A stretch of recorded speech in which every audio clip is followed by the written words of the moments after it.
Estamos iniciando lo que constituye ya rápidamente la sexta sesión. Empezamos el día de hoy. Me dan un minuto, por favor. ¿Me comparten el PPT, por favor, para empezar? Mientras vamos colocando, por favor, el PPT, vamos señalando que en la sesión pasada hemos visto todo lo que es la exposición de motivos, con excepción de lo referido a el análisis costo-beneficio, que es lo que hoy día vamos a ver.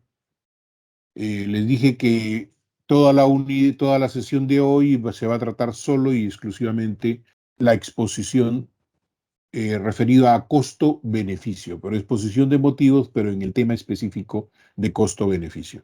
Mientras Adela coloca, hemos coordinado con Carlos y para evitar los problemas que puedan tener los que van a ir de semana de representación, el examen se va a tomar a las 9:30 de la noche, el 28 de septiembre. El examen comprende básicamente la lectura del capítulo 1 de la guía que se les ha dado que elaboró el Poder Ejecutivo sobre elaboración de proyectos de ley.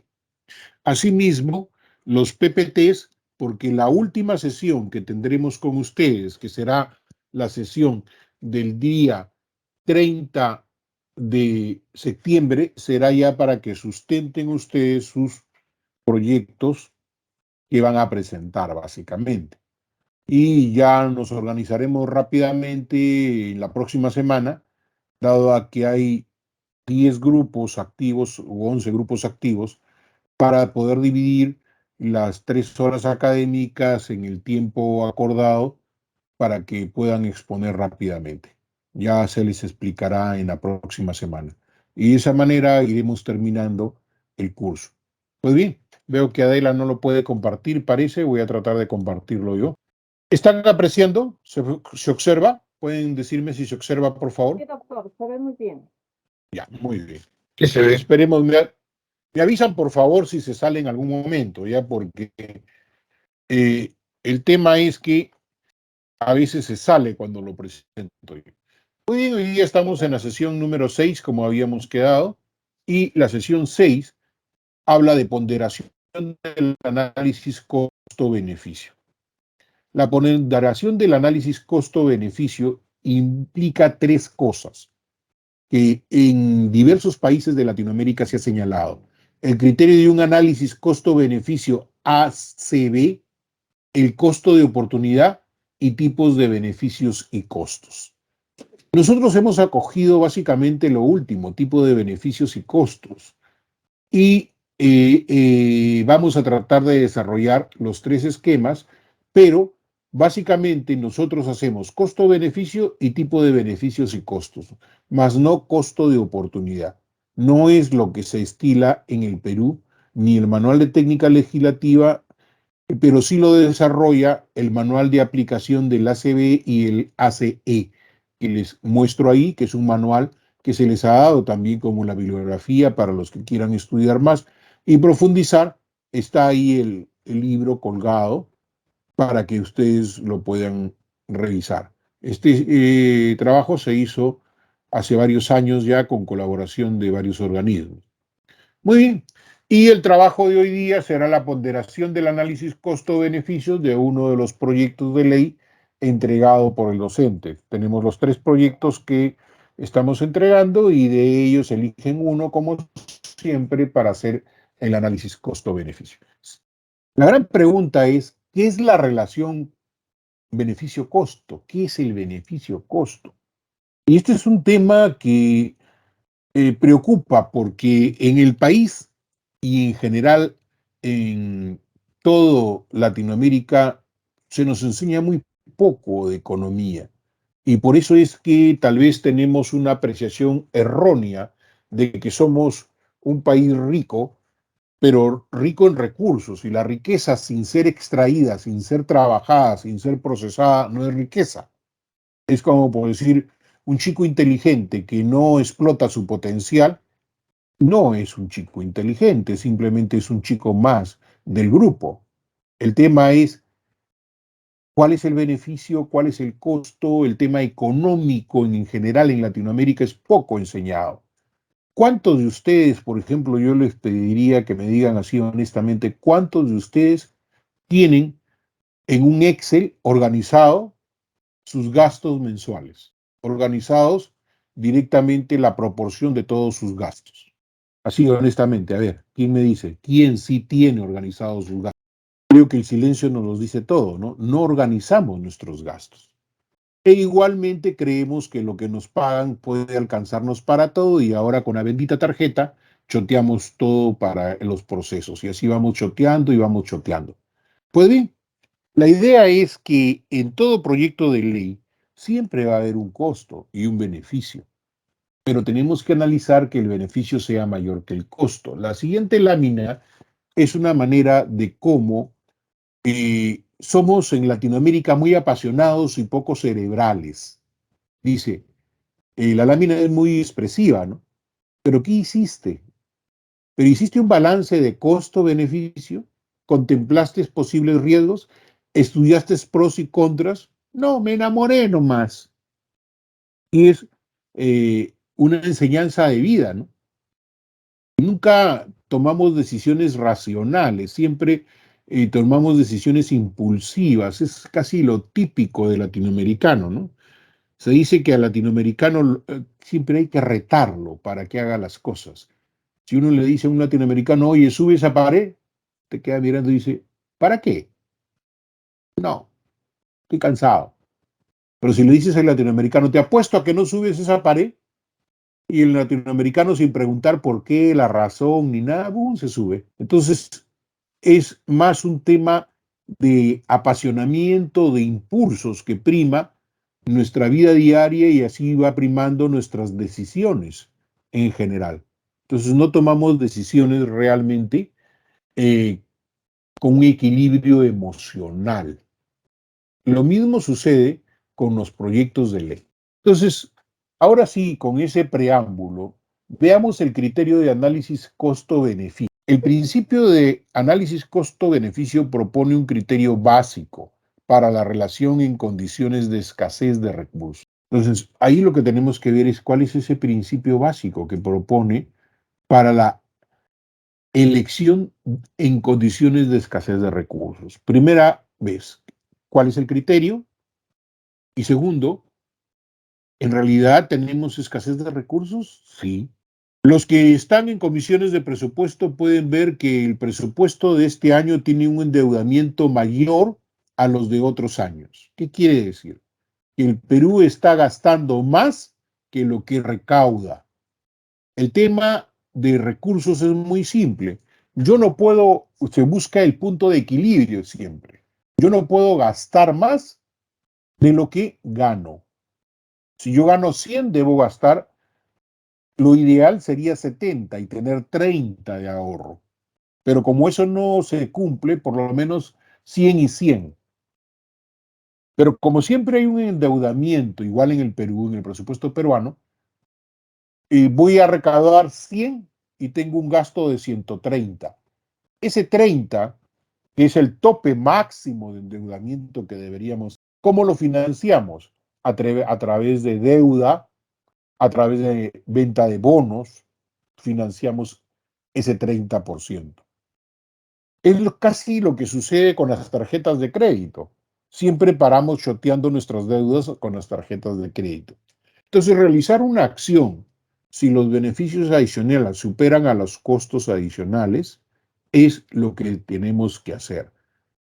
Ver si el beneficio supera realmente a lo que va a significar el costo. A veces somos muy pasionales en los proyectos de las determinadas regiones. ¿Por qué?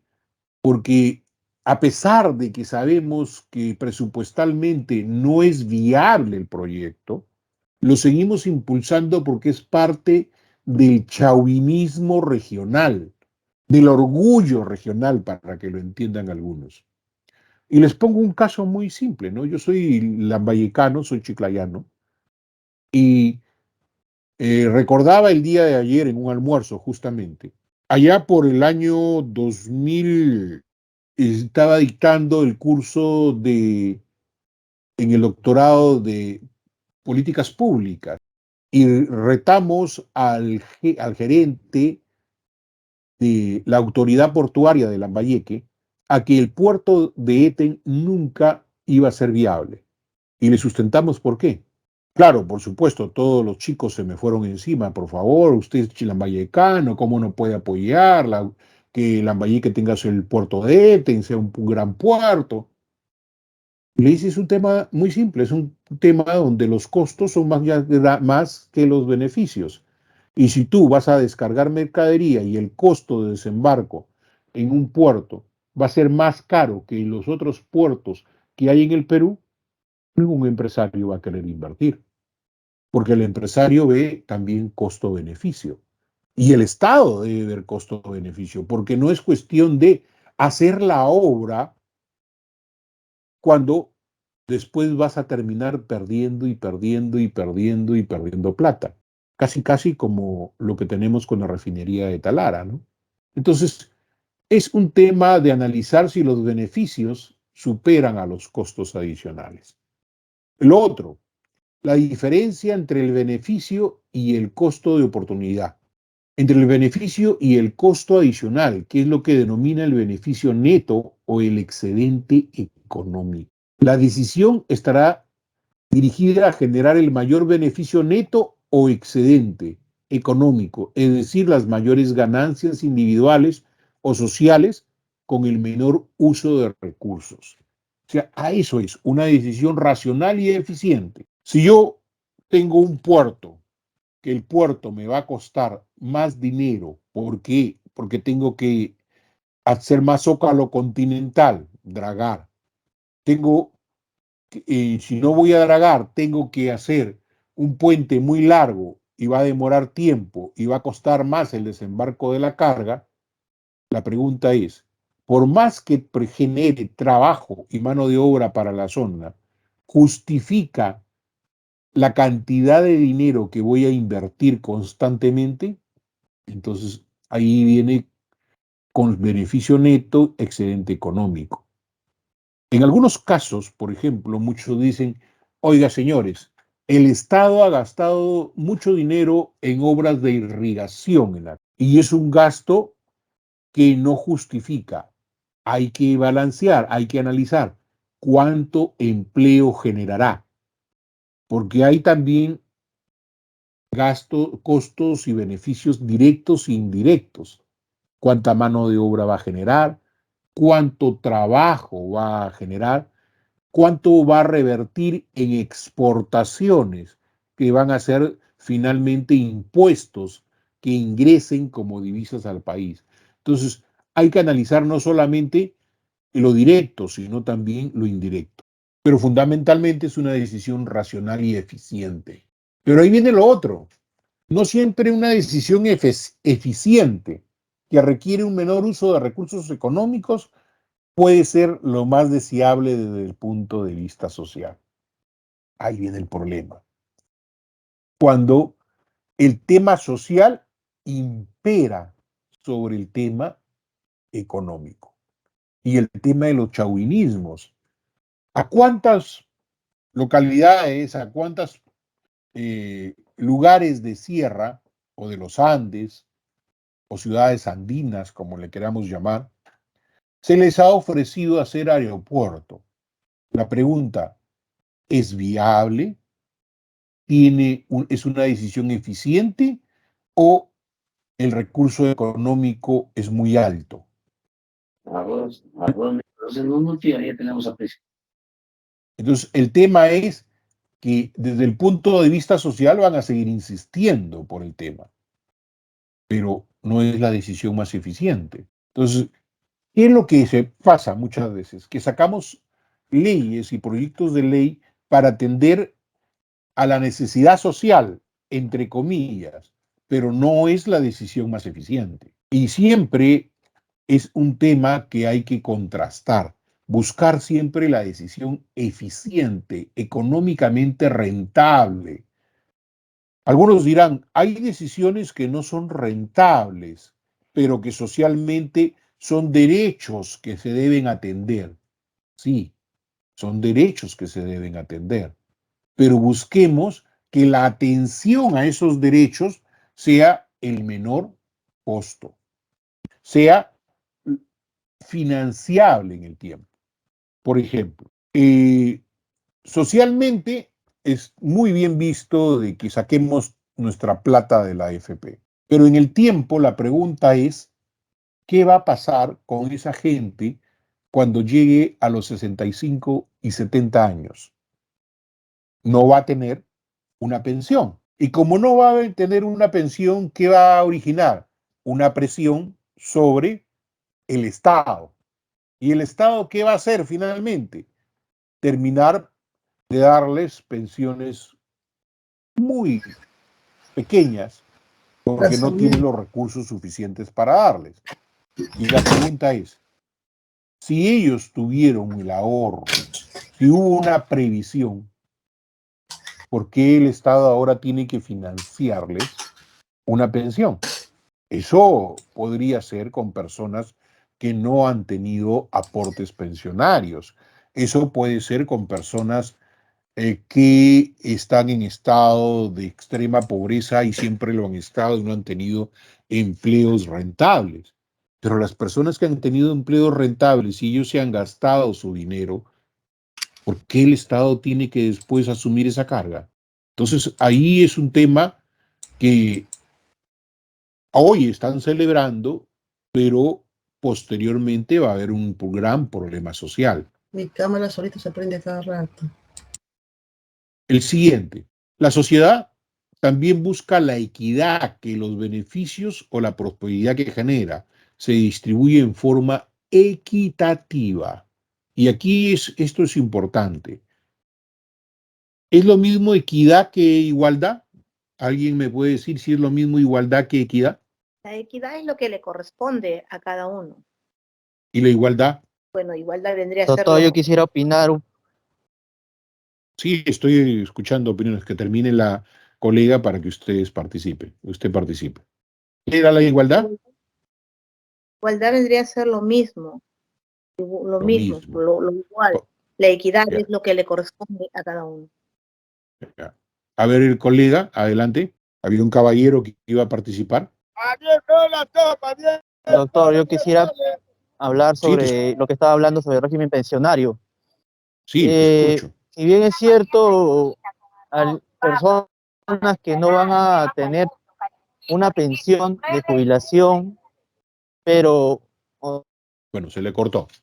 ¿Me escuchan los demás correctamente? Sí, le estamos escuchando.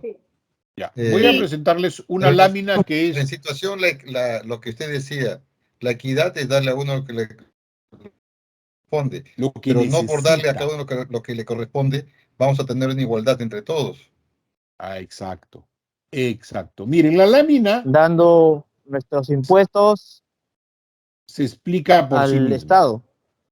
No te hemos escuchado, mi estimado. Reciente volvemos a escuchar impuestos al Estado, pero todos contribuimos al impuestos para el Estado, directa o indirectamente. No se te escucha. Continuamos nosotros. Entonces, miren, la lámina se explica por sí misma. La igualdad quiere decir que si yo tengo 3 cajones, le doy 3 cajones a todos, a las 3 personas para que puedan ver ese partido de béisbol. ¿Pero solucionaron su problema?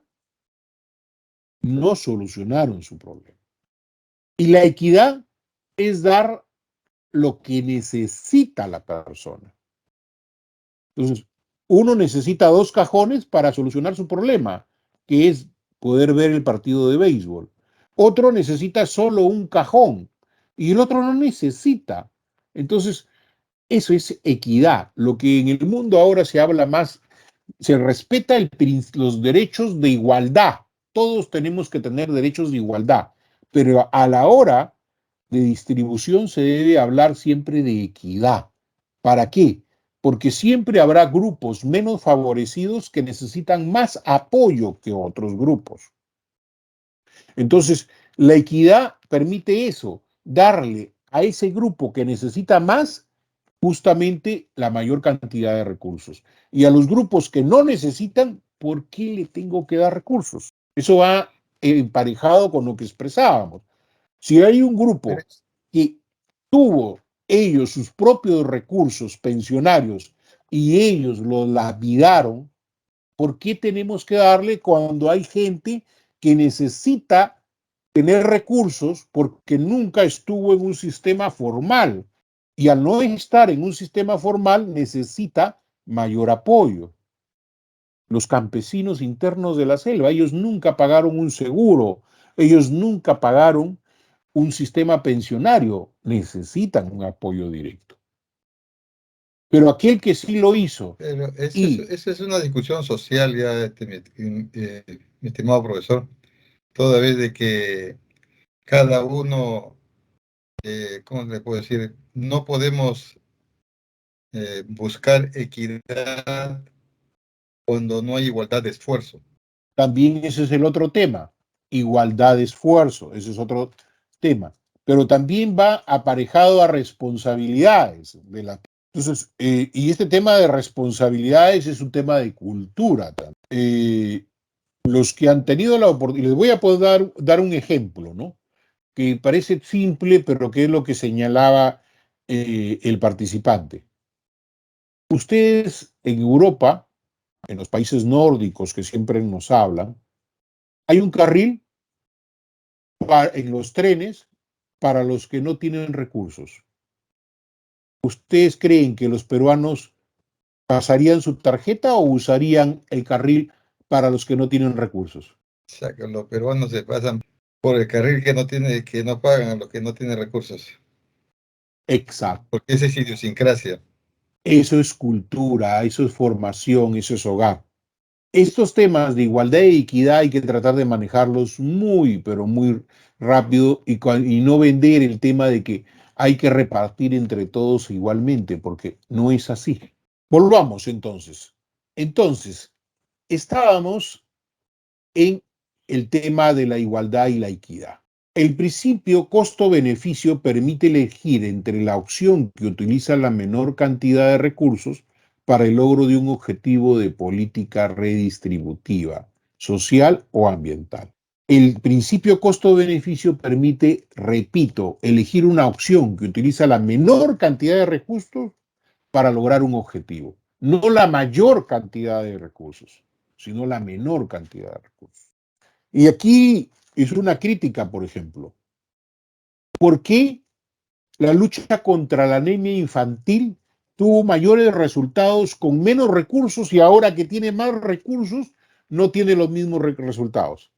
Problema de diseño de política pública. Falta de poder poner mecanismos de controles en política pública. Y les pongo un ejemplo muy simple. Cuando se comenzó a dar los programas sociales y las famosas chispitas a los alumnos cuando se inicia este tema de Cualiguarma, que le cambiaron de nombre después en la época de Ollanta, pero que venían iniciándose en la época de Toledo y continuaron con la época de García, hasta la época de García y el primer año de Ollanta, hubieron condicionamientos. Nosotros te damos estos alimentos, estos bonos, con la condición que lleves tus hijos a la escuela, con la condición de que vayas al centro médico y a la posta, a los controles de tu hijo.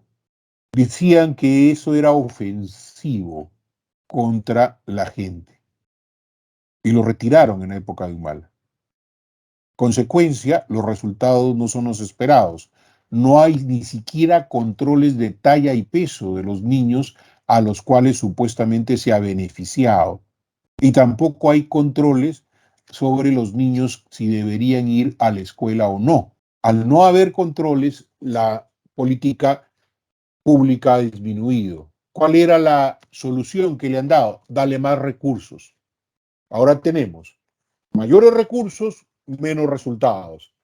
Y hacemos un estudio comparativo, menos recursos, mejores resultados. ¿Qué pasó entonces? Es estudiar bien la idiosincrasia de cada comunidad, de cada pueblo, de lo que somos como latinoamericanos en general. Y lo último, se fija el objetivo que se busca alcanzar y se analiza la alternativa más eficiente que asegure la consistencia entre el criterio de equidad que la sociedad impone y el criterio de eficiencia económica. Entonces, siempre el tema de criterio de equidad y el criterio de eficiencia económica ligado de la mano. Los dos criterios que siempre tienen que estar ligados. La lámina que hemos visto. Ahora veamos el criterio de análisis costo-beneficio. Esta metodología se utiliza para tomar decisiones en base a costos y beneficios sobre medidas regulatorias, proyectos de inversión, tanto privada como pública. Y en el caso de proyectos de normas, no se requiere utilizar ACB, lo que hemos hecho, lo que estamos haciendo en estos momentos, ¿no? Entonces, ¿qué es lo que tenemos que ver? El ACB es una metodología que en base a los costos y beneficios sobre medidas regulatorias, proyectos de inversión, tanto privada como pública, se deben establecer. Su utilidad en las propuestas legislativas es importante porque permite tomar decisiones informadas en el debate parlamentario. Por eso es que siempre se pide los informes del Ministerio de Economía y Finanzas. ¿Por qué? Porque los proyectos adolecen muchas veces de ello. Adolecen de poder establecer una información cuantitativa y cualitativa de la propuesta. Y aquí parecemos que estuviéramos enseñando metodología de la investigación científica, ¿no? ¿Qué es cuantitativa y qué es cualitativo? A ver, ¿quién aporta con ello? Cuantitativa significa la cantidad de lo que uno quiere producir y cualitativa es la calidad del producto. Exacto. Cuantitativa sería que nosotros podemos establecer una métrica, una cantidad. ¿Cuántos son los beneficiarios? ¿Cuánto se estima que son las hectáreas a irrigar, por decir? ¿Cuántos son los beneficiarios en comedores populares? ¿Cuántos son los beneficiarios del vaso de leche? ¿Cuántas son las mujeres beneficiarias al crearse casas de albergue ante violencia familiar? ¿Cuántos son las juntas de regantes? ¿Cuántos van a ser los beneficiarios de los bonos de fertilizantes cuando hasta ahora no pueden hacer el padrón de agricultores que se dedican a la agricultura familiar? Entonces, para eso necesitamos números, datos. Y cualitativo, lo cualitativo son las cualidades, son características de la propuesta. La característica es que, por ejemplo, las tierras son de gran calidad, el clima es positivo, el grado de inversión es positivo, que las características que las casas deben tener básicamente dormitorios para que puedan servir de albergues, en fin, características. E identificar los beneficiarios directos e indirectos, lo que ya les he señalado, porque siempre va a haber beneficiarios directos, pero también existen beneficiarios indirectos. Por ejemplo, cuando se creó este programa de Mi Vivienda y se comenzaron a propiciar todos los edificios o propiedad horizontal en Lima y otras ciudades, se incentivó mucho el tema de construcción civil. Había mucho trabajo para construcción civil. Pero ustedes creen que solamente hay trabajo directo para la gente de construcción civil. ¿Cuáles serán esos trabajos indirectos? A ver, ¿quién me dice? ¿Quién dice qué trabajos indirectos hay detrás de la construcción de un edificio de propiedad horizontal? Buenas noches, profesor. A ver. Yo creo que con esa ley no solamente ha beneficiado a los proveedores, por ejemplo, los proveedores también han obtenido beneficios dado que ellos han tenido que proveer materiales de construcción para las obras, pero también los gobiernos municipales a través del cobro de licencias también ellos han sido unos beneficiarios indirectos.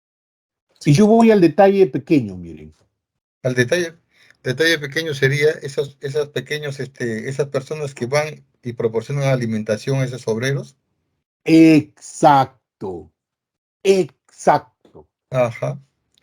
Ustedes vean la hora de almuerzo de un edificio de propiedad horizontal. Señoras que llegan con sus bolsas, con los almuerzos para todos los obreros.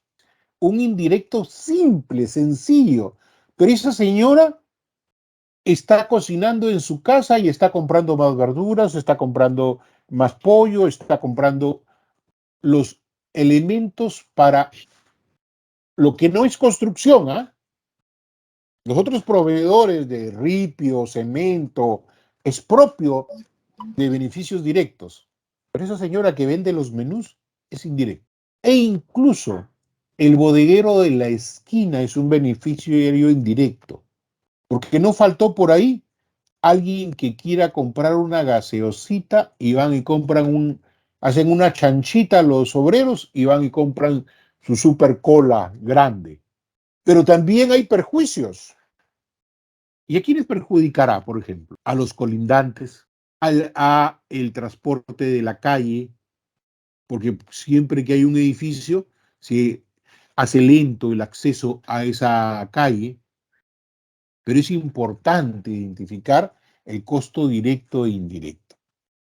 Definir la magnitud de los beneficios o costos no cuantificables y evaluar ganadores y perdedores y ver su impacto en la población. Por ejemplo, les digo, miren, ahora, aquí en Lima no se ha dado mucho porque de una u otra manera las ciudades de Lima sí están preparadas para el tema de agua y desagüe donde se han construido grandes edificios. Pero ahora que estoy en la comisión de vivienda, acabo de tener varias reuniones con varias gente, sobre todo de provincias, donde hubieron urbanizaciones que se hicieron en la década de los 60, de los 70, para solamente viviendas, pero eran casas de 300 metros cuadrados, 400 metros cuadrados, y las tuberías matrices de agua y desagüe eran pequeñas. Estas familias, los hijos han volado como es natural y han salido de la ciudad o ya no están en la misma provincia, están en Lima o están en el extranjero y los padres venden la casa. Y ahí van a construir pues un edificio de 4 o 5 pisos y donde vivían 6, ahora viven 50 personas. ¿Y qué pasa? Están colapsando las tuberías de desagüe. Está habiendo inundaciones por rebalsamiento de desagües y está habiendo racionamiento del agua porque el agua no alcanza. Entonces la pregunta es, ¿se evaluó ganadores y perdedores? En el tema de propiedad horizontal, en la Gran Lima no se ha visto todavía eso, pero en provincias sí. Ya comenzamos a tener perdedores. ¿Por qué? Porque la mayoría de edificios tienen tanques y reservan su cantidad de agua en los tanques y esos edificios no pierden. Pero, y el otro tema, el del desagüe, ¿cómo lo solucionamos? Con tuberías mucho más grandes. Pero ya es un tema que va a tener que asumirlo ahora ¿quién? La empresa que administra el tema de tuberías, que en Lima sería Sedapal y alguna EPS en las diversas provincias. Entonces, siempre hay que tener un trabajo prospectivo también. Cuando hablamos de prospectiva, quiere decir más allá, a futuro. Y esa es tal vez la gran diferencia entre el político profesional y la clase política que tenemos ahora, ¿no? El mismo hecho que no tengamos reelección no hace que tengamos políticos profesionales. En Europa, y como ya les enseñó algunas láminas, se decía que el político profesional es porque ve más allá del árbol, ve el bosque, ve soluciones a largo plazo, con los problemas que podrían presentarse a largo plazo. Esto es lo que nos ayuda el costo-beneficio. A evaluar ganadores, perdedores y su impacto en la población. Su impacto directo, mediático y a largo plazo. Esto es lo importante del análisis costo-beneficio. Y no lo clásico que ponemos en las propuestas de ley. Esta propuesta no irroga gasto al Estado. Y se acabó. Y la pregunta es, oye, ¿y tu proyecto a quién beneficia? ¿Quiénes ganan? ¿Quiénes pierden? No, yo ya cumplí con 2 líneas de decir que esa iniciativa legislativa no genera gasto al Estado. Punto. El resto no me interesa. No. El análisis costo-beneficio es identificar esto que estamos señalando.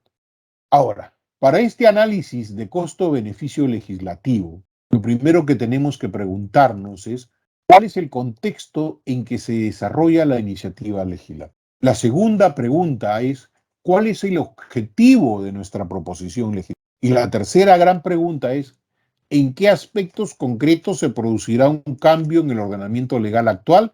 Y si se aprueba, de aprobarse. Entonces, lo primero es ¿en qué contexto vamos a aprobar nuestra iniciativa? ¿Cuál es el objetivo? ¿Qué es lo que quiero lograr? Y cuando quiero lograr voy a determinar mi beneficio. Pero ese beneficio tiene un costo.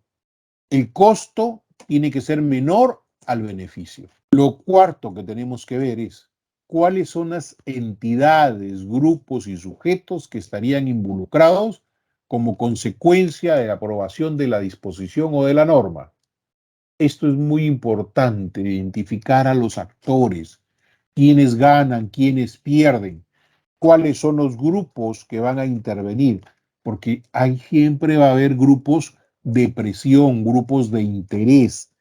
Los abogados, los que han estudiado derecho, saben, porque han llevado los cursos de política, y saben que siempre existen los grupos de interés, los grupos de presión, y a que ahora se han transformado en ONGs por lo regular. Lo otro, análisis de efectos en entidades, grupos y sujetos involucrados. El efecto de este cambio de legislación afectaría a las entidades, grupos y sujetos involucrados. ¿Cómo un impacto corresponde a una trascendencia económica entre estos? Y estos grupos, como les decía, involucrados, hay que verlo desde 2 perspectivas. Los grupos directamente afectados y los grupos que viven de los directamente afectados. Y aquí les voy a poner 2 ejemplos. Hay algunos lugares donde el índice de desarrollo humano, que se establece a través de ciertas características, grado de instrucción, ni acceso a la salud, acceso a la vivienda, ni nutrición, desnutrición, en fin. Y tenemos el tema de que hay algunos lugares en diversos departamentos que arrastran hacia abajo el índice de desarrollo humano de todo el departamento, pero son localidades focalizadas. Por ejemplo, en el departamento de Amazonas hay una zona donde están los pobladores nativos de la zona, los aguajún, y hay diversas comunidades. Y curiosamente, el gobierno regional quiso dar directivas de vacunación y el gobierno también quiso dar directivas de vacunación para todas estas comunidades de las zonas de selva. Pero ¿qué pasa? La zona, que ustedes si lo buscan el índice de desarrollo humano van a encontrar la zona, se encontraron una comunidad con un alto índice de desarrollo humano y otras comunidades con muy bajo índice. Lo curioso era que en la comunidad específica donde había altísimo grado de desarrollo, de índice de desarrollo humano, había una fuerte presencia de un grupo religioso determinado, católico, y donde continuaba desde muchos años el índice de desarrollo muy bajo, había la participación hasta como de 10 ONGs. Y curiosamente, cuando se hacían campañas de vacunación, algunas de estas ONGs eran contrarias a la vacunación. Porque ustedes saben que existen gente en el mundo que plantea a través de determinadas ONGs que son antivacunas. Y eso también genera la calidad del índice de desarrollo humano. ¿Por qué? Porque se encontraban niños, cuando ya estaba descartado, con algunas enfermedades que ya han sido descartadas, pero siempre y cuando puedan tener su vacuna, ¿no? Es como, por ejemplo, mucho se ha hablado de este tema de la viruela del mono, pero si ustedes comienzan a investigar y a leer, encuentran que si ustedes han sido vacunados contra la viruela humana, tienen casi el 50-60% de protección contra la viruela del mono. Pero aquel que no ha sido vacunado porque sus padres fueron antivacunas o vivieron en comunidades donde nunca recibieron las vacunas contra la viruela, son muy propensos a esta. Por eso es que no se ha transmitido más, porque hay un alto índice de vacunados al respecto. Y finalmente lo que estoy haciendo es llegar al sexto punto, presentación de resultados. Balance aplicable para cada entidad, grupo o sujeto involucrado del impacto no económico o la transferencia económica con indicaciones si estos les son positivos o negativos. ¿Alguna pregunta hasta ahí? ¿Alguna pregunta? Profesor, no tanto una pregunta, más bien es un comentario, de repente usted me puede ayudar a enriquecerme, en el sentido siguiente. He visto yo muchos proyectos de ley y cuando se habla de costo-beneficio, más lo llevan al aspecto económico y por eso es que existe esa frase de que no hay robo de gastos al Estado, cosas por el estilo. Pero usted lo que nos está planteando es un nuevo enfoque prácticamente que no sé si se ha perdido en el tiempo o es que recién se está creando, ¿no? Se ha perdido en el tiempo y es ocioso pues hacerlo, como dicen algunos, ¿no? Es más fácil poner la otra sílaba. Es más, el manual de técnica legislativa, que es lo que iba a entrar, dice que nosotros hacemos básicamente un ACB, un costo-beneficio, que es comparado al costo de oportunidad. Pues nosotros hemos adoptado el costo-beneficio. Entonces, ese manual, que le recomiendo le den una mirada, presenta varios casos, yo voy a presentar algunos, y voy a presentar unas pequeñas matrices de ejemplo. Es muy singular para poder trabajar y es fácil de trabajar, sino que nos gana el ocio, ¿no? Entonces, bueno, veamos. La conceptualización y un ejemplo, ¿ya? Este concepto el costo de oportunidad alude al valor de la alternativa a la que se renuncia cuando se toma la decisión de apoyar una iniciativa con impacto económico. Y el ejemplo es, en el caso de dos proyectos de infraestructura pública que generan los mismos beneficios para las comunidades cercanas en términos de mayor conectividad, actividad comercial, acceso a servicios básicos de salud y educación, y que tienen diferentes presupuestos de costos, el costo de oportunidad de los recursos en exceso que se utilizan cuando se opta por uno de los proyectos en relación con los recursos que utiliza el otro proyecto. Es el uso productivo que podría dar a estos recursos en otros proyectos de infraestructura. Entonces, el costo de oportunidad o costo alternativo es siempre planteando dos propuestas y elegir una de las dos propuestas y que frecuentemente está ligado a el tema de cuál se vincula más a las necesidades de la población. Nosotros, repito, no practicamos costo de oportunidad. Nosotros practicamos, y está establecido en nuestro manual, el costo-beneficio. Lo comparamos de alguna manera a costo de oportunidad, pero no es tal como debería ser. Veamos tipos de beneficios y tipos de costo para que lo vaya quedando claro y en la matriz van a consolidar ustedes la idea. Los beneficios o costos pueden expresarse en unidades monetarias, soles o dólares, o no monetarias, que es lo que hacemos básicamente nosotros, ¿ya? Entonces, cuando alguien nos reclame, o el MEF siempre nos reclama, oiga, señores, no han establecido monto de costo, oiga, el manual de técnica y el manual de costo-beneficio establece que puede ser monetario o no monetario. Pero lo que sí tenemos que hacer es establecer cantidad de bienes o recursos materiales a utilizar. Y podría valorizarse dependiendo si se cuenta con los precios de mercado o con los precios estimados. Por eso es que les he referido que siempre hay que revisar estadística, ir a la fuente del INEI, el Instituto Nacional de Estadística. Entonces, yo no puedo hacer un informe diciendo que mi proyecto va a beneficiar a a tal cantidad de trabajadores si no son datos concordados con el INEI. Leía, por ejemplo, un proyecto de ley que decía que beneficiaba a 500.000 agricultores. Me llamó la atención porque hasta donde yo sabía, el departamento de esa zona no tenía o no estaba cercano a esa población. Entonces fui al INEI y bueno, pues había un pequeño error de 3 ceros, porque eran 5.000, no 500.000. Entonces, eso tenemos que tenerlo claro, ¿no? En el dictamen, por supuesto, señalé la fuente y señalé todo, y me bajé el proyecto, ¿no? Pero tenemos que ser muy sinceros con nuestros datos.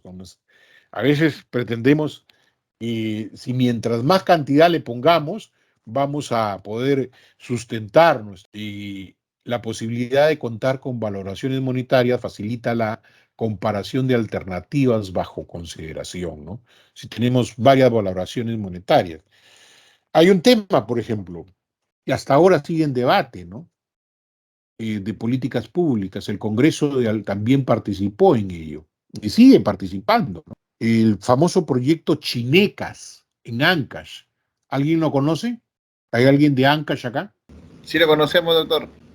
Saben ustedes que habían dos proyectos, uno de hacer una gran represa y el otro de hacer pequeñas represas, pequeñas acumulaciones de agua, ¿no? O sea, no tan pequeñas, pero sí hacer varias de esas.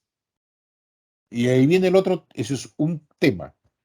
Ambas tenían costos diferentes.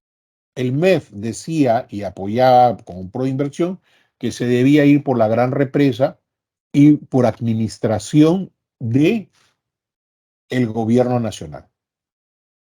El otro, de las medianas represas, era más costoso, pero podía ir por administración regional. ¿Cuál creen que venció? Y ahora siguen los problemas. ¿Cuál creen que venció? A ver, alguien por ahí me dijo que sí conocía el proyecto Chinecas. A ver. ¿Cuál venció? Costo regional. Exacto. El tema regional. Y ese es un tema que empezó con el presidente regional que está preso, ¿no? Con Álvarez. Él insistía en que lo hacía en la región y de las represas. Y genera hasta ahora un problema porque no tenía los trazos definitivos, en fin. Pero fue por un problema de beneficios y costos. Y ya nos montaron sobre el caballo. Es lo mismo casi con Petroperú. Se dijo, cuando se vino a sacar el tema de la ley que declaraba de interés la construcción para ser copartícipe en responsabilidades al Congreso, se dijo que iba a costar 3.000 millones de soles. Va por encima de los 7.000 millones de soles y no terminan, ¿no? Eso de que ya acabaron y la preinauguraron no es mentira, todavía no acaban. Pero en fin, ya es el que no me cree que lo revise, por favor, con documentación o vaya a talar y verifique que todavía nada está concluido todavía. También puede hacerse ya están buscando petróleo para refinar. ¿Ah? Ya están buscando petróleo para refinar, por si acaso. ¿No? ¿De dónde? ¿De dónde? Doctor, una consulta. Escucho, alguien dijo una consulta. ¿Aló? Doctor, buenas noches. Disculpe la Sí. consulta. En la ley declarativa, la 31.34.5 del proyecto Chinecas, para el tema de la bocatoma compartida, entonces, que debería estar direccionado por la PCM, entonces, ¿cómo quedaría el manejo como lo está haciendo ahorita el gobierno regional? Porque Un hay proyecto declarativo después puede estar por encima. otras normas y terminó. No, porque después salieron otras disposiciones, creo que por decreto de urgencia creo que los llegaron a sacar. Y no olvides que el decreto de urgencia tiene el mismo rango, no lo transfirieron por otra ley, pero lo terminaron transfiriendo todo el proyecto a el gobierno regional. Y no Gracias, maestro. solamente, lo que sí conservó el Estado fue la calidad de endeudamiento, porque ahí Chinecas requiere endeudamiento eh, público. Y el endeudamiento lo quería hacer directamente Álvarez, imaginan, y ya no hubiera vendido todo el Perú, ya estuviéramos hipotecados todo el Perú. Entonces ahí el MEF también se puso fuerte y señaló que en el tema de endeudamiento tendrían que siempre ir a Proinversión y al MEF, ¿no? Y por eso es que tiene los pares y contramarchas, ¿no? Por- Cuando he estado, el último año que he estado en agraria, ahí hasta ahora siguen con el problema del trazo y dónde van a hacer las bocatomas y dónde van a hacer las represas, ¿no? Es todo un lío. Es un proyecto que no está finalmente su diseño terminado, ¿no? Dicen, cada presidente regional dice que sí, que él tiene la última fórmula, ¿no? Pero bueno, lío de gringos. También puede hacerse Pero Chavimochic referencia, sí fue de lo- manifestada que Chavimochic y Chineca empezaron juntos. En cambio, sí, Chavimochic se avanzó, Chineca se estancó. y es básicamente por ese pleito, ¿no? ¿Quién administra, ¿no? Finalmente todo el mundo quiere tener la plata, ¿no? Para beneficiar al pueblo. Bueno, también puede hacerse referencia a beneficios y costos explícitos que requieren transacciones a las que se hace desembolso de dinero, como los bienes que adquieren en los mercados o implícitos, que no requieren transacciones en las que se hace desembolso de dinero, como las horas que los habitantes de una ciudad dedican a trasladarse de sus centros de trabajo, ¿no? Entonces ahí siempre en los proyectos de transporte, por ejemplo, eh, hay un costo social y ahí sí hay un subsidio social que ha beneficiado a gran parte de la población. El tren eléctrico, por ejemplo. El tren eléctrico le ha solucionado la vida a muchísimas personas que destinaban 3 a 4 horas de su día, de cada día, a solo el transporte.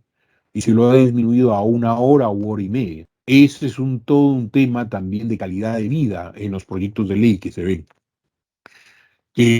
Puede ser o no rentable. La mayoría de trenes en el mundo están subsidiados porque tiene beneficios indirectos muy grandes. ¿Y cuáles son los beneficios indirectos?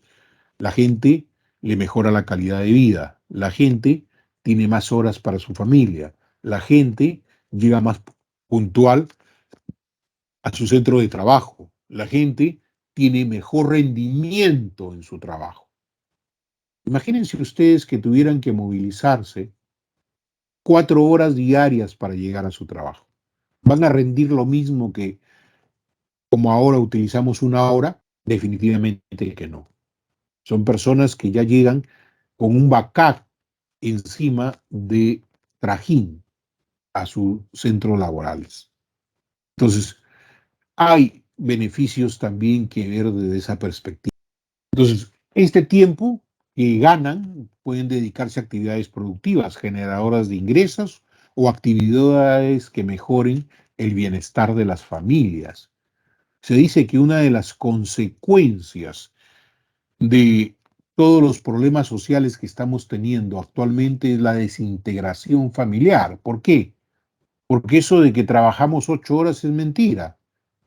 Esto de la pandemia ha tenido un gran beneficio, ha vuelto a integrar las familias o a destruirlas del todo, ¿no? Porque ya no se soportaba.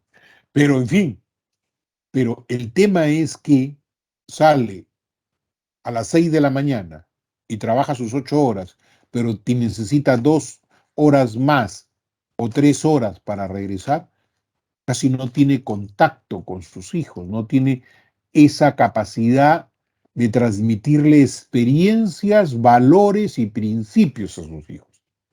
¿Y quiénes se los brindan? Ahí viene el problema: la televisión o la calle o el colegio. Y como dicen muchos profesores ahora, yo instruyo, no educo. El que educa es la casa. Y si en la casa no hay nadie, todo eso se puede analizar en beneficios y costos explícitos. Tipos de beneficios y costos. Los costos o beneficios también pueden clasificarse como directos cuando evalúan el impacto de una opción de política en el mercado que se realiza la intervención de políticas públicas, o indirectos cuando se evalúa el impacto en otros mercados que podrían ser afectados como resultado de la medida adoptada. Es decir, siempre va a haber también beneficios o costos indirectos. Ya lo hemos venido desarrollando. Muchas veces resulta difícil encontrar medidas razonables para los beneficios o costos relevantes. Esto lo tenemos que tener muy presente. Entonces, es difícil a veces encontrar medidas para poder establecer cuáles son esos beneficios o costos. No siempre se encuentra con estadística, con valoraciones monetarias accesibles, pero debemos buscar un acercamiento aproximado a eso. Y para ello nos sirve siempre el INEI, el Instituto Nacional de Estadística, porque a veces son datos de hace 6, 7, 8 años, pero sirven como datos referenciales para ver. En estos casos, el análisis costo-beneficio puede contribuir a mejorar el proceso de la toma de decisiones con comparaciones cualitativas y criterios ordinales que prioricen los impactos identificados. El análisis costo-beneficio de las leyes, ¿no? Este es un manual extranjero, no lo he dado en bibliografía, pero lo sacaron en México, de donde he extraído algunas ideas también. Es importante destacar que si bien las metodologías de análisis costo-beneficio se centran en la estimación y el análisis económico cuantitativo o cualitativo de los beneficios y costos asociados a una actividad o una propuesta legislativa o regulatoria, su objetivo principal es de orientar a los encargados de los procesos de toma de decisiones para una asignación eficiente de los recursos económicos o presupuestales. Entonces, todo apunta a donde iniciamos. Latinoamérica, en general, tiene escasos recursos. Los estados tienen escasos recursos. No pueden darse el gusto de desperdiciar sus escasos recursos. Como tiene escasos recursos, tiene que eficientemente, de acuerdo a un análisis cuantitativo o cualitativo de beneficios y costos, tomar una decisión razonable para poder implementar. Y hay decisiones dolorosas. Una de las decisiones tal vez más dolorosas que tuvo que tomar el Perú y tomar el Congreso peruano, porque la única manera era por ley, fue cerrar la 2530. ¿Alguien sabe en qué consistió la ley 2530? Una ley pensionaria, así como ahora la actual Doctor, ley que rige es la 19990. Doctor, la 25 permitía que un trabajador del Estado, civil, no militar, porque los militares también lo tienen, ganen el sueldo que ganaba el activo. Pero lamentablemente hubo un abuso tremendo con la 2530, porque no podía ser y no debería ser que empresas paraestatales también tengan la 2530, como por ejemplo Petroperú. Había un montón de gente con la 2530, ¿no? Y sin embargo, esas ya no pertenecían al Estado, sino eran privados, y el Estado tenía que seguir pagando esas pensiones, entonces, lo cual distorsionó totalmente la ley. Gracias. Exacto. La 2530 era un sistema espejo, se llama. El sistema espejo quiere decir que yo, trabajador, gano 20.000 soles, el jubilado que tenía mi mismo nivel y rango debe ganar también 20.000 soles. Yo recibía un bono, el trabajador también tenía que recibir el bono. Esa es la famosa 2530 o ley espejo.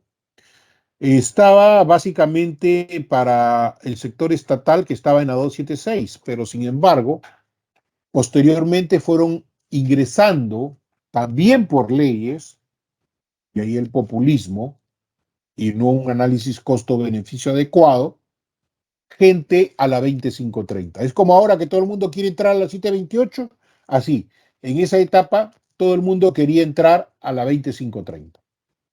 Cuando el Estado se da cuenta que era imposible porque sus finanzas públicas, sus ingresos, se llevaba demasiada cantidad de sus ingresos en pagar a los trabajadores que estaban jubilados y que no podía tampoco aumentar a los sueldos a los trabajadores estables, porque eso significaba que estaban en actividad, inmediatamente tener que pagar a los que no estaban en actividad las pensiones.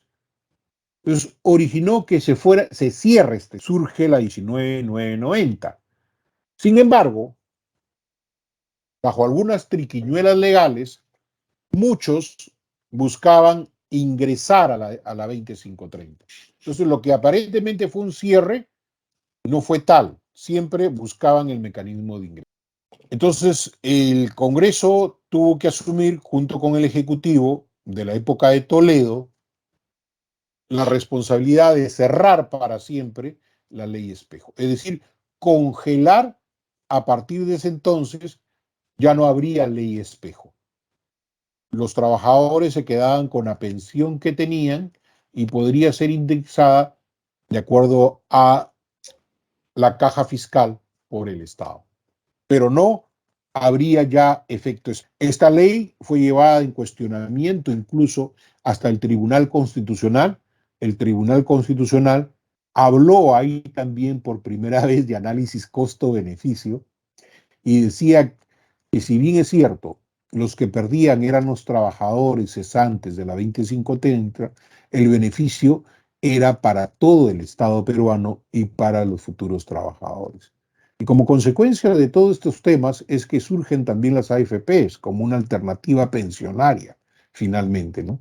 Pero a eso vamos, a que el análisis cuantitativo y cualitativo nos lleva justamente a que las propuestas legislativas o regulatorias, como esta es una regulatoria de pensiones, el objetivo era orientar básicamente los recursos presupuestales escasos para poder atender otras necesidades. Tipos de beneficios y costos. Un tema a destacar es que los costos. ¿Alguna cosa? ¿Alguna pregunta? Sí. Yo quería saber cómo se puede hacer un análisis económico cualitativo. Cualidades, cuando vemos cualidades. Lo vamos a ver, porque voy a poner el ejemplo. Pero dice sí. económico cualitativo. Económico cuantitativo más o menos que lo entiendo.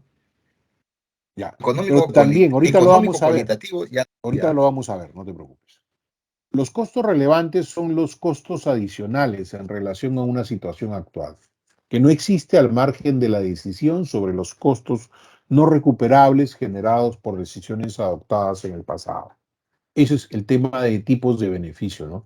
Hay decisiones adoptadas en el pasado, como la 2530, que ya no son recuperables, pero tu decisión va a crear un nuevo marco jurídico, ¿no? Entonces, para hacer justamente un análisis cualitativo, lo primero es definir el escenario inicial, o lo que se denomina el status quo, que se supone que se va a mantener si no se adopta ninguna alternativa o política. Es decir, cualidades, un análisis de cualidades. Gran desempleo en la zona, escaso margen para las importaciones y exportaciones. Estoy apuntando a cuando también por ley del Congreso se estableció la privatización de puertos. Los puertos peruanos eran una desdicha. Y es más, hasta ahora hay un grupo de trabajadores que sigue planteando de los ex ENAPU, empresa estatal, que ellos serían capaces de hacer el estibaje más rápido que las grúas pórticos. ¿Lo creen ustedes posible? Que la No, es modernización imposible, la grúa es una máquina. Y antes ENAPU estaba lleno porque casi todo lo que es el desembarco de mercadería se daba con estibadores, es decir, se daba con maquinaria muy simple, con faja transportadora y cargando muchas veces la mercadería. Ahora todo esto se ha modernizado gracias a las grúas pórticos, pero para eso teníamos que analizar el status quo. ¿Qué características tenía? Ahí comenzamos a hacer el análisis cualitativo, características. Las características son las que nos dan análisis cualitativo, cualidades. Sigamos. ¿Qué es lo que nos dice nuestro reglamento? Nuestro reglamento ha sido modificado en ese extremo también, dice. El análisis costo-beneficio de la futura norma legal que incluya la identificación de los sectores que se beneficiarán o perjudicarán con el proyecto. Y esto es importante. Siempre va a haber quien se beneficie y quien se perjudique.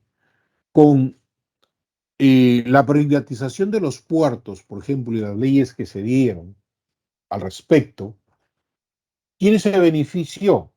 Todo el comercio internacional peruano, toda la mercadería que comenzó a ingresar. El Estado peruano porque tuvo mayor captación de recursos. ¿Quiénes se perjudicaron? Los viejos sistemas de embarque y desembarque que no quisieron ayornarse, que no quisieron modernizarse. Todos aquellos, por ejemplo, que seguían pensando en estibadores y trabajadores con su fuerza bruta, lo cual ya no era posible en modernos puertos en el mundo. ¿Que se perdió manos de obra? Sí, se perdió manos de obra, pero se benefició el país. Y eso lo podemos también trasladar en efectos monetarios y no monetarios. Miren ustedes la cantidad de mercadería que se vende en mesa redonda que es desembarcada todos los días, la cantidad de cosas que exportamos e importamos, su impacto económico y cuando corresponda su impacto presupuestal y ambiental. Esto nos dice el artículo 75. Dicho esto, vamos a comenzar a hacer tablas para ir ya al grano, como dirían, ir aterrizando toda esta doctrina e ir describiendo. El análisis costo-beneficio sirve como un método de análisis para conocer los términos cuantitativos, los impactos y efectos que tiene una propuesta normativa sobre diversas variables que afectan los factores de la sociedad y el bienestar general, de tal forma que permite cuantificar los costos y los beneficios. Aquí estamos hablando de análisis cuantificado. Por ejemplo, ponemos ahí involucrado, el Estado, costo, es decir, ahí tenemos que poner cifras. Beneficio, igualmente cifras del beneficio, porque estamos hablando cuantificado. Involucrado, sociedad, impactos positivos. Tenemos que señalar estadísticamente cuáles son los impactos positivos. Por ejemplo, los puertos dejaron de tener una cifra roja al puerto del Callao a tener cifras azules de importación y exportación.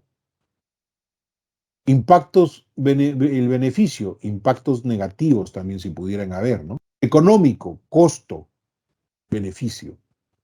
Ambiental, costo, el impacto positivo, el beneficio y el impacto negativo si lo hubiera. Entonces, eso es lo que tenemos que trabajar siempre. Pueden haber impactos positivos, impactos negativos. Y esto es a través de estas matrices. Aquí vamos a poner un ejemplo, ya no cuantitativo, sino cualitativo, porque es lo que hacemos básicamente en los proyectos de ley. Porque No hemos llegado, deberíamos llegar al tema de cifras, pero básicamente hacemos esta descripción. Si hiciéramos esta descripción, señores, habríamos avanzado enormemente en nuestros proyectos de ley. Y desterremos esa frase de que no tiene costo-beneficio. Miren, les voy a poner un ejemplo. El proyecto de ley 999, ley que modifica la ley forestal y de fauna silvestre y aprueba disposiciones complementarias orientadas a promover la zonificación forestal. Le ponemos ahí el Estado. Beneficio: contar con el proceso de zonificación forestal culminado a nivel nacional. Ese es el beneficio para el Estado peruano, que hasta ahora no tiene una zonificación forestal. También podría hablar ahí de que hay una ley que establece que se deben dar beneficios para la agricultura familiar. Pero para eso necesitamos saber elaborar el padrón de agricultores familiares. El beneficio para el Estado, ¿cuál será? Tener ya un padrón de agricultura, de la gente que se dedica a agricultura familiar. Han pasado varios años y el Estado es incapaz de tener terminado un padrón de agricultores familiares. ¿Cuál va a ser el costo de acuerdo con el presupuesto institucional de las entidades competentes, por ejemplo? Entonces, en vez de poner nosotros, esto no irroga gasto, sí irroga gasto, pero como es competencia de una entidad, yo le pondría, por ejemplo, en el caso de agricultura familiar, el Ministerio de Agricultura con el presupuesto institucional de las entidades competentes. Zonificación forestal, el Ministerio de Ambiente con el presupuesto de las instituciones de las entidades competentes. Aunque en realidad zonificación forestal conlleva dos instituciones, Ministerio de Ambiente y Ministerio de Desarrollo Agrario y Riego. Entonces ahí podríamos poner el costo a cargo del Ministerio de Agricultura, de Desarrollo Agrario y Riego y el Ministerio de Ambiente con el presupuesto institucional de las entidades competentes, porque son temas de su competencia. Nosotros no estamos dando otra cosa que un tema que es de su competencia, pero que tienen el beneficio. Contribuirá a mejorar los procesos de zonificación forestal con miras a facilitar el desarrollo de inversiones con enfoque de aprovechamiento sostenible. Es lo que queremos nosotros. El beneficio de la agricultura familiar permitirá que los agricultores familiares se les dé políticas de asistencia técnica, asistencia económica, dado que ya están debidamente identificados. En este caso, se impulsa a promover la inversión privada sostenible. ¿Cuál podría ser el costo? Recursos del Estado para otorgar beneficios económicos a la agricultura familiar, porque hay políticas de Estado sobre agricultura familiar. Pero la pregunta es, si ni siquiera sé cuántos y quiénes son, ¿cómo voy a establecer un adecuado presupuesto, no? Entonces, aquí, y una vez que tengamos la zonificación, podremos promover la inversión privada. ¿Por qué? Porque el privado dice, oye, yo no quiero ser, que después me digan que soy antiforestal, que he talado árboles, que estoy yendo contra el medio ambiente. Tú, Estado, establece tu zonificación y en esa zonificación yo voy e invierto. Entonces el costo ahí es la inversión privada sostenible, cuando ya tengan la zonificación debidamente establecida. Estamos atendiendo la pregunta que hacía, esto es cualitativo puro, no es cuantitativo, es cualitativo. ¿Estamos atendiendo la pregunta que hizo uno de los alumnos?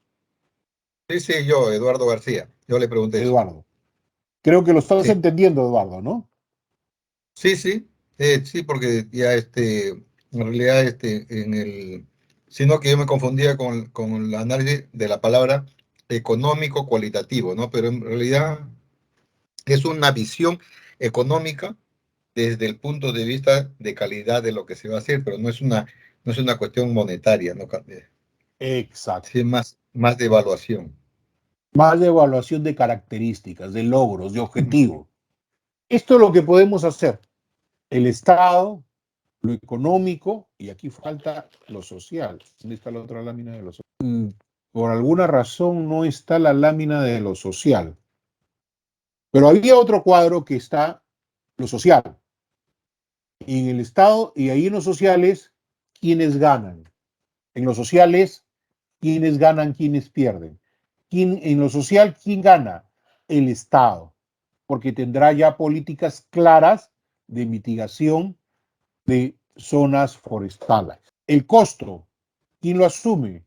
El Estado, en el aspecto social. Luego también, ¿quiénes ganan, quiénes pierden? Pierden los informales. ¿Quiénes ganan? Los que van a estar debidamente formalizados. ¿Correcto? Entonces, hacemos puro análisis cualitativo. ¿Por qué creen que muchas veces no se hace este tema de determinar claramente quiénes son los agricultores familiares? Para poder hacer proselitismo político, pues. Porque le doy al compadre, le doy a la comadre, al que me apoyó en la campaña, porque no tengo el padrón hecho. Los informales, igual, acá, mientras no haya una zonificación, soy informal, pues. Y no puedo tener una empresa formal. Entonces, análisis desde esta perspectiva.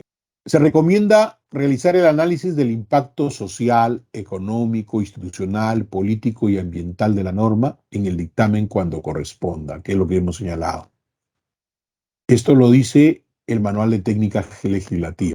Informa y demuestra que el impacto de la propuesta legislativa en el aumento del bienestar social es mayor que el costo de la vigencia.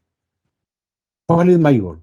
¿Que el ministerio invierta en zonificación o que sigamos haciendo operativos contra la destrucción de nuestra selva? ¿Cuál es mayor? ¿Que no sepamos cuántos agricultores familiares a estar perdiendo el beneficio de bonos? Y como siempre vuelvo a recalcar, se debe erradicar, evitar, desterrar, y para los que no les gusta, derogar la frase, la presente ley no irroga gasto al Estado. En la segunda edición del Manual de Técnica Legislativa se dejaron sin efecto los formatos y metodologías siguientes. La guía de orientación del análisis costo-beneficio. Muy bien. Como siempre, la hora es nuestro principal tirano y lo que vamos a hacer es el análisis costo-beneficio de uno de los proyectos de ley que estamos entregando y ustedes van a tener hasta el 26 para entregarlo. Finalmente, lo que dice Félix Campoverde Vélez. Los costos y beneficios son dos caras de una misma moneda con diferentes retribuciones. De usted depende. De usted depende. Si no hubiera alguna pregunta hasta aquí para pasar a los grupos, ¿alguna pregunta? ¿Alguna pregunta hasta aquí? Parece que estuvieran, pero no están. Entiendo que es viernes y que a las 8:30 del viernes están viendo los partidos de fútbol o están alistándose para salir. Doctor, buenas noches. A ver, Gloria primero, y luego Edith, y luego Alfredo. Doctor, buenas noches. Por favor, disculpe, referente al examen, dijo que nos iba a dar una hojita, unas indicaciones. Ya di las indicaciones, las vuelvo a repetir a esta hora que casi están por todos. Por favor. ¿Cómo no? El examen se va a tomar el día 28 de septiembre. Y pensando en los que están en sesiones de representación, en semana de representación, se va a tomar a las 9:30 de la noche, para que todos estén ya descansados de sus actividades del día. ¿En qué consiste el examen? Un guachito, como decían los muchachos en el colegio. El examen básicamente es que lean el capítulo 1 de la guía para proyectos que elaboró el Poder Ejecutivo. Se les ha dado en el material. Está ahí. Yo no quiero que me lean toda la guía, solo el capítulo 1. Y el segundo material son los PPTs, Y ustedes dirán, sí, profesor, pero usted va a tomar el 28 y todavía tenemos clase el 30. Es que el 30 solamente es para que sustenten ustedes ya sus proyectos de ley que van a hacer cada grupo. Entonces, prácticamente toda la información, todos los PPTs de temas terminan con el 26, con el PPT que les doy el 26. Entonces, dicho esto, ¿en qué consiste el examen? Los PPTs y el capítulo 1 de esta guía, que no son más que 10 hojitas, 10 hojitas, más son los PPTs. Y si han estado en clase, como ven, los PPTs son muy didácticos, muy básicos, para que ustedes lo hayan entendido. ¿Correcto, Gloria? Profesor, Escuche. una Ya, consulta. ahora, Correcto, Edith, doctor, correcto. Gracias. Edith, a ver, escuchemos a Edith, luego Alfredo, y ahí veo manos levantadas también. A ver, No, ¿qué me profesor, dices, ya, Edith? justamente sobre la misma pregunta que ya hizo la compañera. Y ya está claro, gracias. Claro, gracias. Ahora tengo a don Guillén Venero. ¿Alguna pregunta, don Guillén? Sí, doctor, buenas noches. Lo que pasa es que nosotros en semana de representación viajamos a provincia y muchas veces yo voy a Huancavelica, muchas veces no hay señal y a esa hora es bien complicado.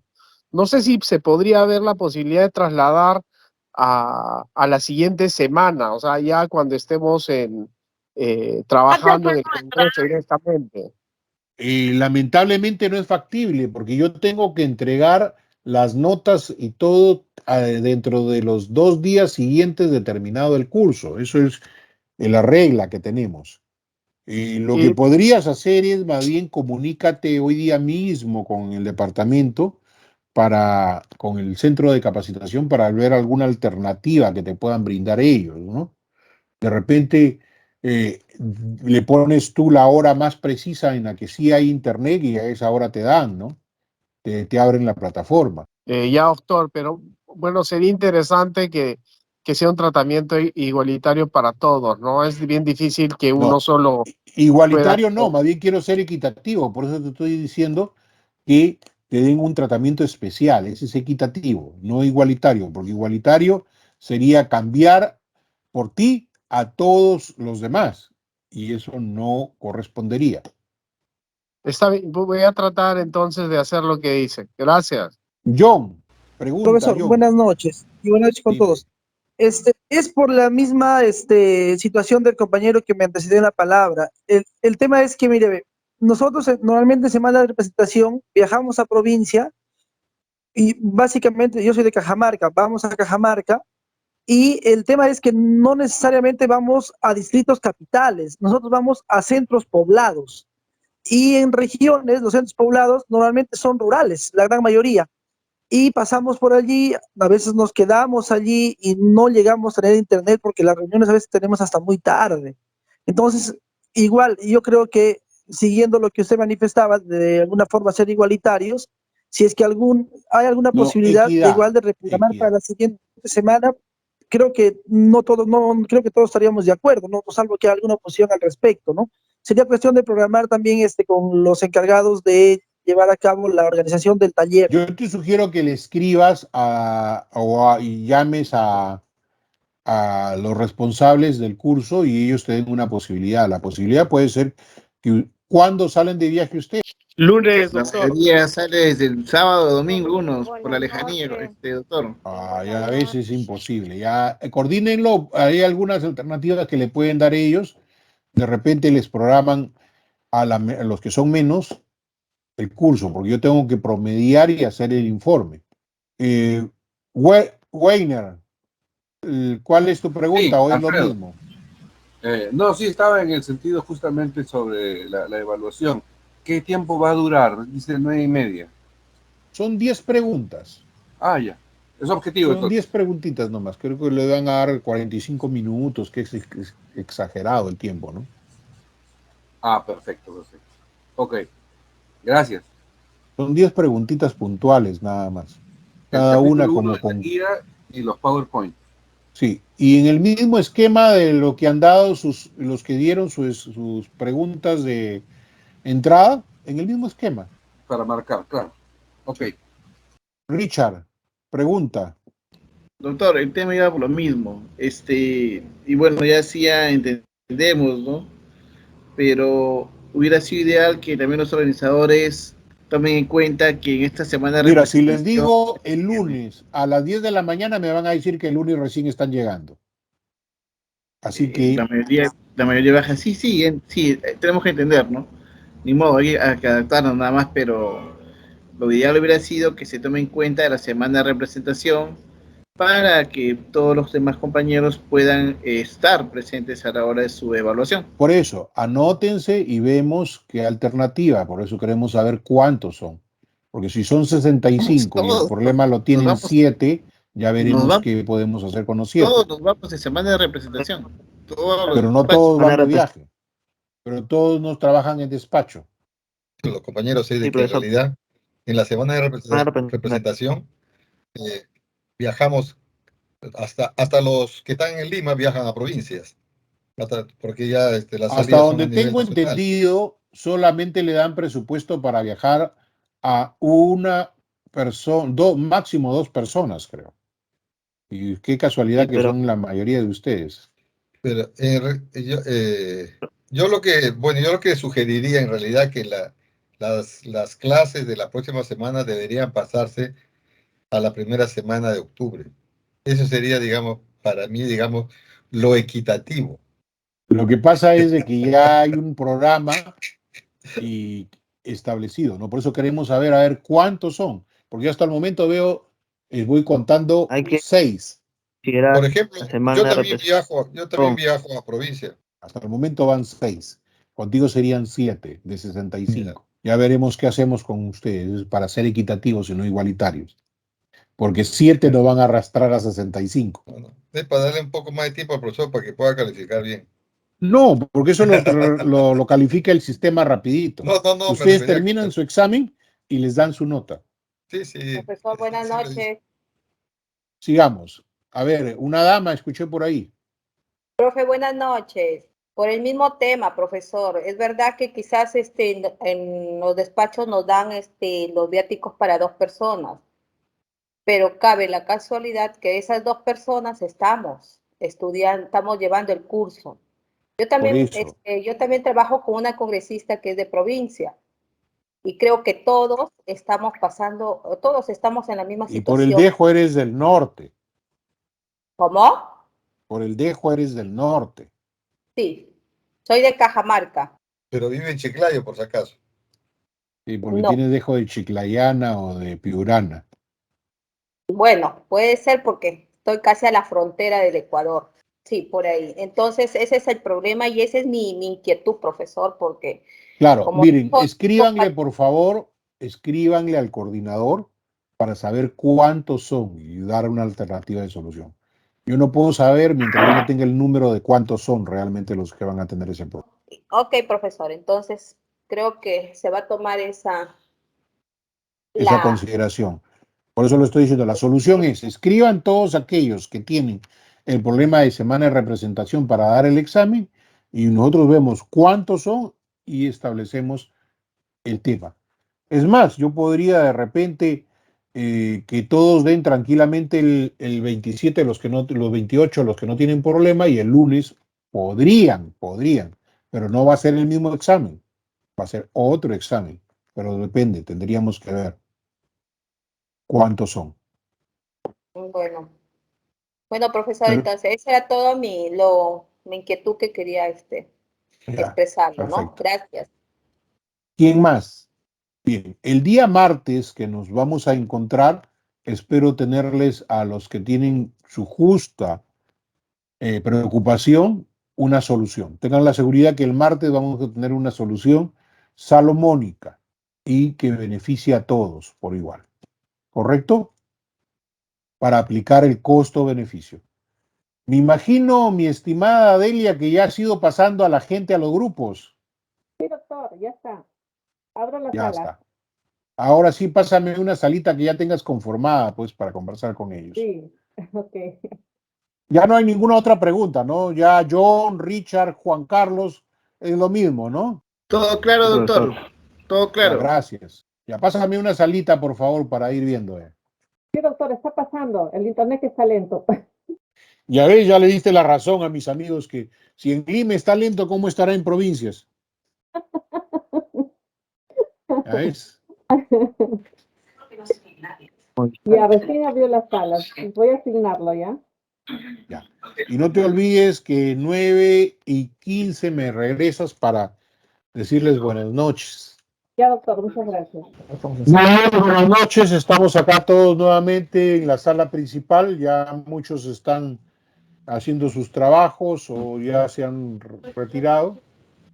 Si no hubiera alguna duda adicional, el día martes, estamos ajustando algunas cositas para su trabajo final y para la evaluación. Ya, doctor. Gracias. Muy bien, buenas noches, que pasen un bonito fin de semana, cuídense. De igual manera, doctor. Gracias.